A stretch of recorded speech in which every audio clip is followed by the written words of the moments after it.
പേഴ്സിലും ബാഗിലും നമ്മുടെ ഷൂകളിൽ ചെരുപ്പുകളിലൊക്കെ നമ്മൾ ഒട്ടിക്കുന്ന ഒരു സ്ട്രാപ്പ് അങ്ങനെ ഒട്ടിച്ചു വെക്കുന്ന ഒരു സംഭവം ഉണ്ടല്ലോ, അതാണ് സിമ്പിളായിട്ട് വെൽക്രോ.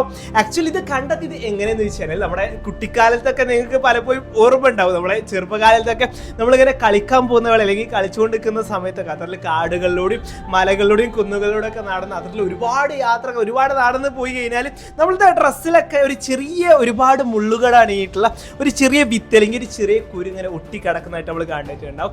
അത് പിന്നീട് പറിച്ചു വെക്കാൻ ഭയങ്കര കഷ്ടപ്പാടാണല്ലേ. എന്നാണെങ്കിലും വർഷം 1941 ജോർജ് ഡി മെസ്ട്രൽ എന്ന മനുഷ്യൻ ആളൊരു വേട്ട കഴിഞ്ഞിട്ട് ആള് വീട്ടിലോട്ട് എത്തി നോക്കിയ സമയത്ത് ആളുടെ വസ്ത്രത്തിൽ ഈ ഒരു കുരു ഒരുപാട് ഇങ്ങനെ ഒട്ടി കിടക്കുന്നുണ്ട്, ഒരുപാട് ഇങ്ങനെ തറച്ച് കിടക്കുന്നതായിട്ട് ആള് കാണാണ്. മാത്രമല്ല ആളുടെ പട്ടിയുടെ രോമത്തിലും ആളുടെ പട്ടിയുടെ രോമത്തിന്റെ ഉള്ളിട്ടും ശരീരത്തിലൊക്കെ ഒരുപാട് ഇതിലുള്ള സംഭവം ഈ ഒരു കുരു വിത്ത് ഒട്ടി കിടക്കുന്നതായിട്ട് ആൾ നോട്ടീസ് ചെയ്യാണ്. എന്നാണെങ്കിലും ആൾ കഷ്ടപ്പെട്ട് അതിൽ ഒരുപാട് പറിച്ചു വെക്കുന്നുണ്ട്. ഇത് പറിച്ചു വെക്കാൻ കുറച്ച് കഷ്ടപ്പാടല്ലേ. എന്നാണെങ്കിലും അതിനുശേഷം ആളൊരു കൗതുകത്തിന്റെ പേരിൽ വെറുതെ മൈക്രോസ്കോപ്പിൽ വെച്ചിട്ടൊന്ന് ഒബ്സർവ് ചെയ്ത് നോക്കുകയാണ്. അതിൽ കൂടുതലായിട്ട് നിരീക്ഷിച്ച ആൾക്ക് മനസ്സിലാക്കാൻ പറ്റിയത് അതിലുള്ള ഒരു പ്രത്യേക തരത്തിലുള്ള ഹുക്കോട് കൂടിയിട്ടുള്ള ഒരു കണക്ഷൻ, ഇതിലുള്ള ഒരു പ്രത്യേക കണക്ഷൻ, ഹുക്കിനോട്ടുള്ളൊരു കണക്ഷനാണ് ആക്ച്വലി ഇതിൽ കൂടുതൽ നേരം ഇതിങ്ങനെ ഒട്ടിക്കാനായിട്ടുള്ള കാരണം, ഇതിൽ ഇങ്ങനെ വസ്ത്രങ്ങളിൽ ഒട്ടിപ്പിടിക്കാനായിട്ടുള്ള കാരണം എന്ന് മനസ്സിലാക്കുകയാണ്.